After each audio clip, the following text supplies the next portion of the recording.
You have no visual evidence, nothing like that. Everything is circumstantial. So you're gonna go by the word of someone who's not even a credible witness, and you're gonna put that over someone whose life is at stake. You already know by him getting a bond over $3 million, that goes to show. And also, I do want to say about Bridgeport Police Department, what I was telling you earlier. I had a car for 2 weeks. He was driving that car. That's what they took him in. I had that car for 2 weeks. I called up to Khmer about getting my car back. They said no. Unless you could tell me about who the other guy was or any information about the case, you can't get your car back. And then they called back 2 minutes later. Well, if you do know that person, you could get your car back today.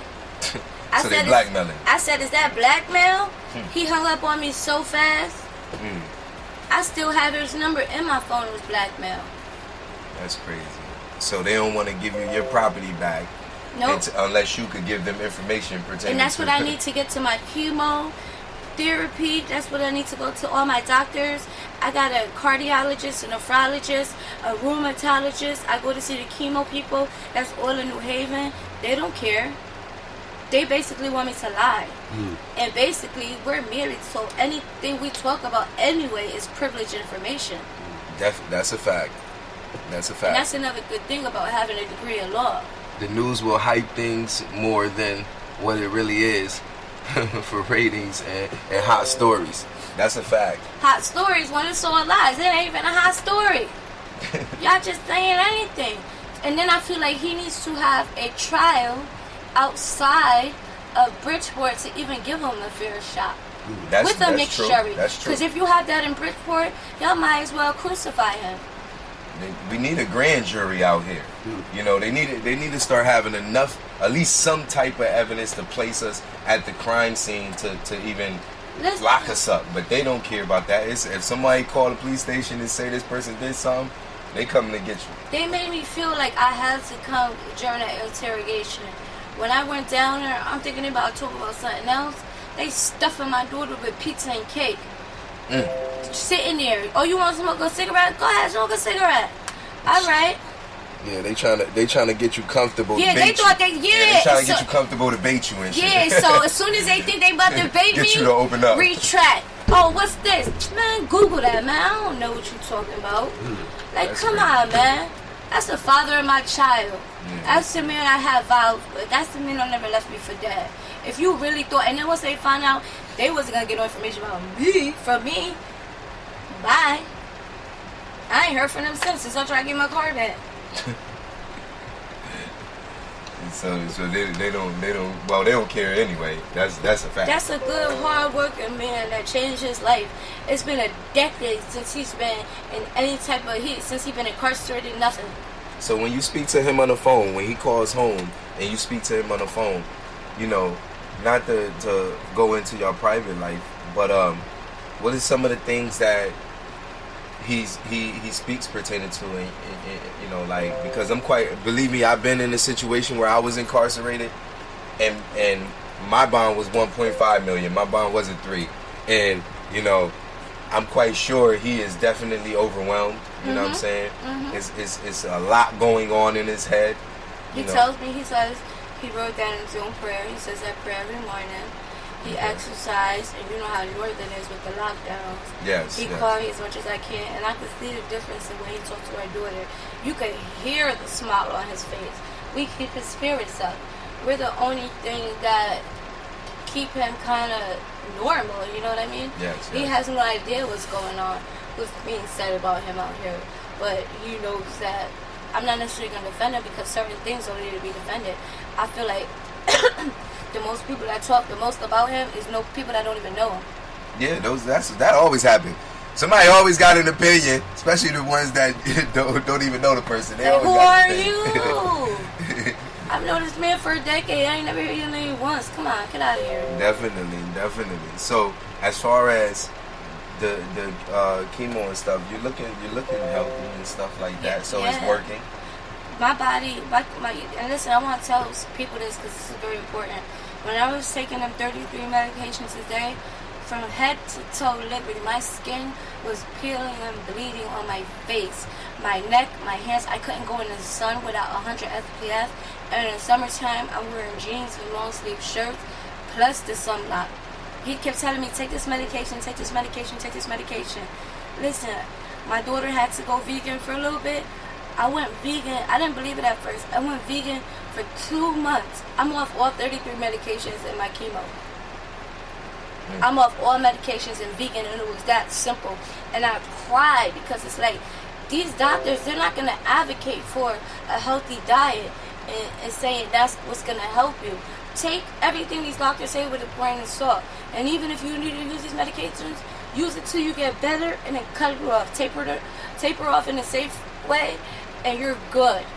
I've been on 33 medications, and since 2015, this is the best I've ever been in my life. I could go, my scars are healing. My face used to be darker than... You have pictures? You have photos of Oh, yeah. When I was darker and the skin was peeling and everything, I have plenty of pictures. And it's like, it's just sad that we listen to these doctors and we hope that they have our best interests in heart, But the medication, you know, that costs money. And that's a business. Yeah. The hospital's a business as well. Yeah. You know what I'm saying? You know what I'm saying? One of my infusion cost $50,000 in infusion. My doctor had to fight for it. Now I'm to the point where it's every 6 months. I could take it, but you know, I don't really take it. And I waited 3 months before I told him I wasn't on the medication. The medicine he gave me for the chemo, for the kidneys, they started making my skin peel and bleed again. I stopped taking it for 2 days, gone. So the medicine was actually making your skin peel. And then once you stopped taking it... And they were trying to say it was the lupus. Yeah, well, they was just trying to... Money. Quota. Yeah, they was trying to meet a quota. Money. That's sad, man. And when I told him about the vegan stuff, like, he had nothing to say. That's crazy. He's at Yale. He's the best doctor that I could get on the East Coast. That's I crazy. thought he was saving my life. But in all actuality, as we can see, what was best for me was to change my diet, do what I gotta do for my family, and take care of my daughter. Yeah, I'm glad that you're doing that. A lot of women nowadays, you know, a lot of women are becoming very independent. You know, they're taking on tasks of being the father and the mother. I remember when I was young, I was raised by my mom. This is him with our daughter. Okay, this is a nice picture right here. Yeah, It's that's Claire. before school. It's him and his daughter. Well, the camera looks like it's... But yes. Definitely. So, yeah, man, I remember running around with him in Roosevelt. You know, I definitely remember his mom, sisters, you know. I remember coming and staying night in the house. We used to sneak out when mom dudes go to sleep and go hang out and stuff.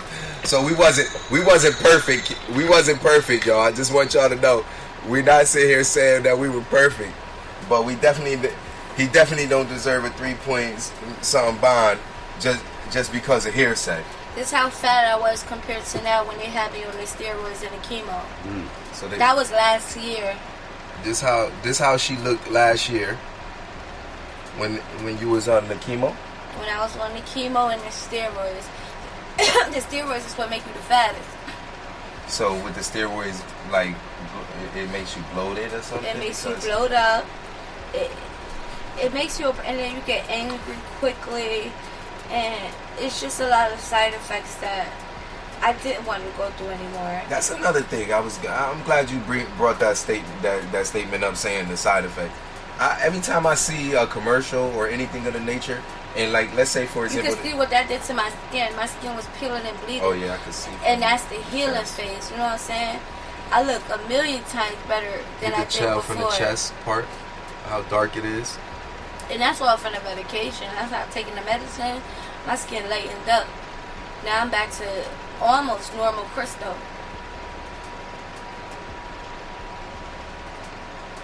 And he's telling me, like, you need to appreciate what was happening. I don't appreciate nothing. Yes. Definitely. So, yeah, I definitely know about the thing on the news, on the commercials where they be like, oh, if you take this, it will make you better, and it will heal one part. It will heal one thing, but you got 16 other side effects. You don't lose your hair. You don't freaking lost a leg or rent. Don't take that for a joke. All my hair fell out. All your hair fell out? Yep, I stopped taking one of them chemos, and less than a year, all my hair was back and better than before. Definitely. So what would you like to tell people today, now that you have the opportunity to, put your story out there? And once again, I appreciate you for even giving me the opportunity to, to come and interview you and speak to you, even though we kick it on off camera. But I'm glad that you came through. But what would you like to let people know pertaining to you, your daughter, your daughter's father? My daughter, she struggles mentally, but I can tell how strong she is and how much she holds him, because when she does interact with him, the smile, the change in her demeanor, everything.